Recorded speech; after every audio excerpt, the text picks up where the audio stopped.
Let's talk about 16 plus real estate lead generation ideas that you can use, and I've personally seen work like a charm in your business. If you love all things lead generation, powerful systems, and growing your business while having an amazing life, my name's Alisia Krastel, and that's exactly what we do on this channel. Make sure you hit the subscribe button so you don't miss any videos. There are at least 16 lead generation ideas that you could absolutely do starting now and include in your business. We're gonna go rapid fire through these, and these are only ones that I've personally either done myself or have coached agents who I see it being done. And these aren't just vague categories like farm or do client events. We're going into very specific ones. Keep this at the forefront of your brain as we go through these, that any activity you do that creates a conversation is a lead generation activity. It absolutely can lead to a client in real estate. In the real estate industry, we like to overcomplicate that, but when it boils down to, as long as you're having a conversation and a connection with another human, that is an amazing source of lead generation, which you're going to see in these. Let's get into them. Number one is having a class. That doesn't mean you have to teach the class. It could be a home inspector, a lender. It could be someone teaching Canva. You don't have to teach it yourself. You just have to get the information and have the people show up. Because when you make the lives of the people in your sphere better and easier, they want to give back to you. It's the law of reciprocity. The key here is to make sure it's something that people in your sphere actually need and want, not an event or a class that you made up just because you think that they might like it. You have to ask, hey, what's going on? What are your goals? Like, align it with stuff that people in your sphere actually care about. Two is send a mobile gift card with the scan, with a cute little graphic from Canva, or not, just the scan code saying, have a coffee on me. Have a drink, have a treat on me, wherever you like to give treats from. I regularly have people reach out to me saying, you're the best, thank you so much. Oh, this is so kind. Hey, I let so-and-so know about you. It only takes a couple of minutes, and you can send it to just a few people, or you can send it to a ton of people, whatever your budget allows. There's a video that I'll link below that shows you exactly how to do that and to make sure you turn the card on and off when you're not using it.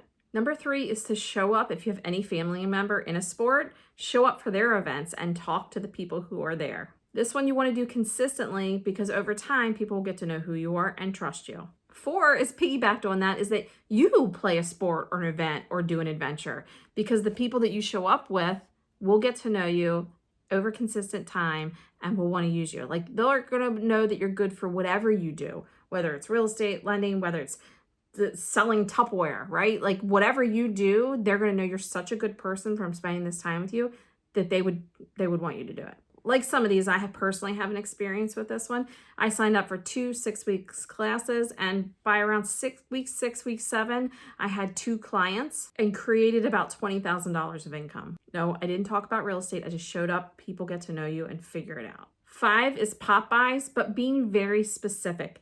Not just everyone gets an ice cream scoop that's on your sphere, which is wonderful if you do that, but I have an agent in our empowered agent community who does pop-bys specifically to bus drivers and thanks them each month. She does something different because she knows a lot of bus drivers and was a former bus driver. The pop-bys are tailored to them, so they mean so much more, and she has already gotten clients from it. Carry a sold sign. If you followed me any amount of time, you know that I did this earlier in my career, maybe a couple years in. I carried a sold sign literally everywhere, including on the kayak and the basketball games across the crosswalk to get the kids.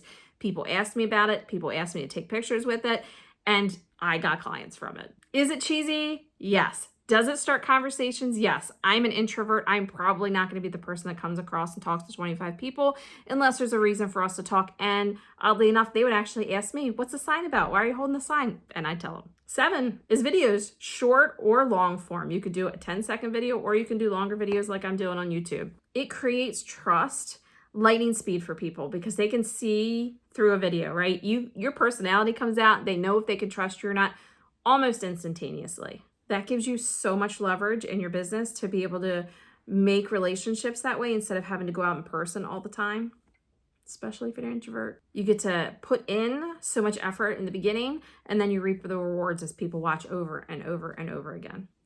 And it's on your time. This has worked for me personally and many, many agents that I've coached. What are we on? 8. 8 is handwritten notes, and not just like regular handwritten notes. I like to do handwritten notes or personalized cards for people on just odd times, like not their birthday or anniversary, which are fine to do, but just little moments that maybe not other people are seeing.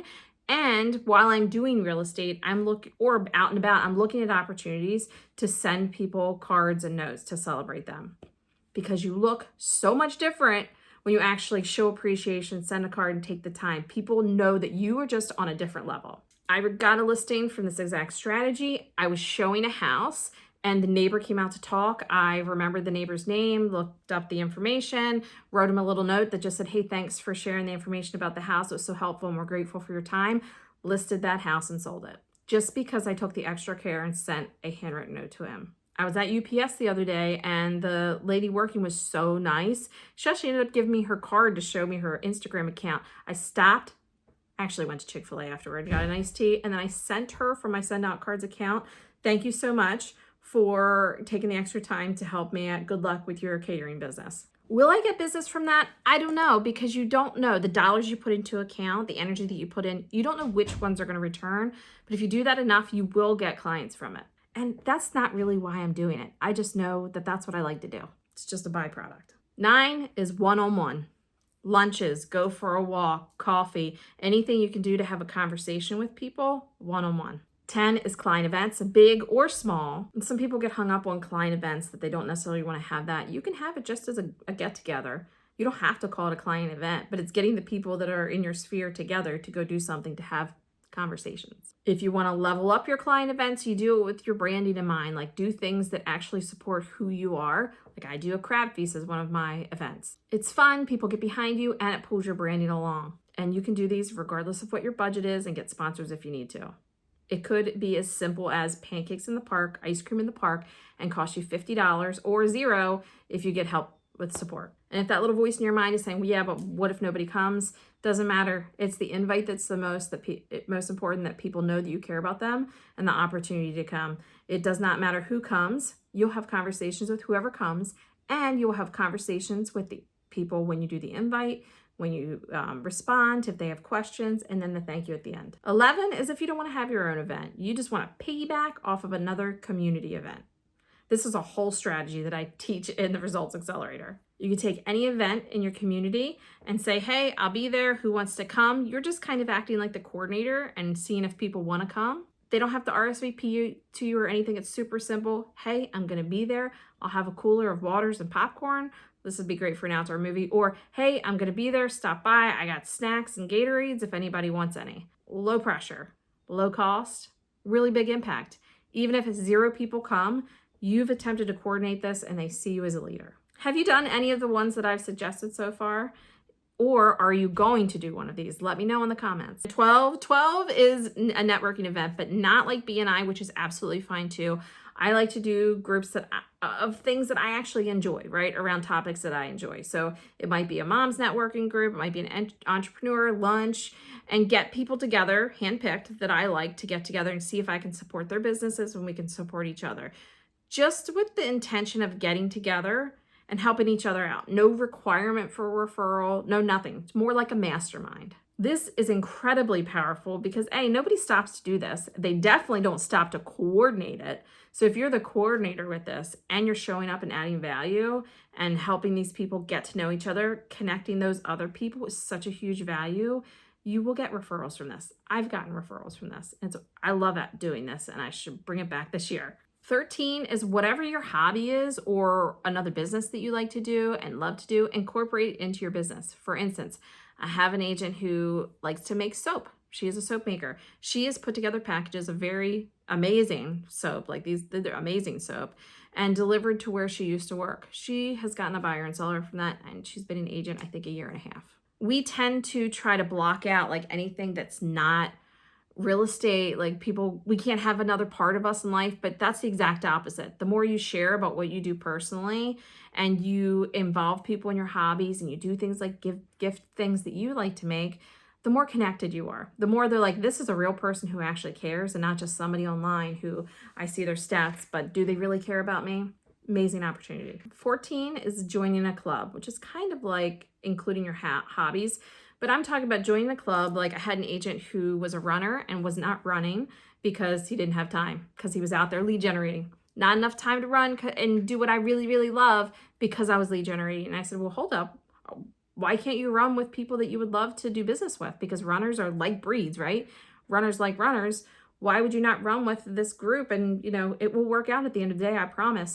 He started his running club. He didn't start it. He started running with a group that he really wanted to run with. Kid you not, within weeks, he's already gotten a client. He actually said by doing that, his whole life, quality of life have increased because he's been able to not be stuck doing lead generating. He's actually running, which just puts him in better health, better mood. Plus he's lead generating at the same time, so he has more time for his family. Why would you not want to do that? Like, why would you not want to do what you like? Because it puts you in a position to be around people who are maybe similar to you. 15 is mobile events. My friend Amy Brohammer does this up in Ohio. I've done this myself, where you make it an event, but it's mobile. You're delivering it, but it's not pop buys, right? There are things you want to send an invite for and have an RSVP. For example, she did a movie night where she was putting two packages together and people could respond whether they wanted this movie night package or game night package. I've done crab cakes, like a mobile event around crab cakes. I send the invite, you respond, we track, I let you know kind of when we're going to be there, ring the doorbell, and I give them a choice. You can talk or not talk, either way is fine. We'll drop it off or we can have a conversation. But it gave us a way to connect in a really systematic way that was giving back like an event without it being an event. I really like using paperless posts for the mobile events because it keeps track of who's coming, who's not, like, and you can send out alerts. It's a very streamlined way to do invites for something like this without advertisements. 16 is posting evidence of success. That's posting or sharing about things that you're good at, that you did good, that you were able to help someone win, that you want to share with your sphere and people watching on social media. It can be just listed, just sold, but I really recommend you telling a story of something that you did that really helped someone win. Very detailed. It doesn't have to be specifically about the person, but if you help someone get a seller contribution and you won in multiple offers, like, how did you do that? Share a little bit about it. If you have gotten a client a house from a house that was under marketed and you brought it to them, they didn't even know it existed, and you won them that house, that's a specific evidence of success that you can share, and other people are like, yep, in the same boat. We're gonna go a little bit past 16 because I wanna mention specifically being the coordinator as a whole category in itself. An example of being the coordinator is saying, hey, we're gonna have dinner Thursday night, next Thursday night, 6 p.m. Who would like to come? It's off the cuff. It doesn't have to be this well planned out thing. If you do that consistently, you will be considered the leader. I did this with a mom's night out when my kids were in preschool, and we went every other month. It wasn't even every month. Because I had invited, I picked the time, and we showed up, I was considered a leader in that group. And I got many referrals. Same thing could go with if you plan a trivia night, or you want to go bowling, or some little thing you want to do, meet somebody at a park, whatever you're doing. If you invite other people consistently, that is just being the coordinator. No expense, no extra time, take you 5 minutes, and you get the conversations. Just as profound as a client event could be, because you're still getting in front of humans. We didn't even get into farming or digital farming for me, which is even better. If you'd like to hear about digital farming or any more lead generation opportunities, make sure you hit more lead gen, comment that below. And if you like this video and it was helpful, please give it a thumbs up and let me know so I know to make more videos like this. See you next week.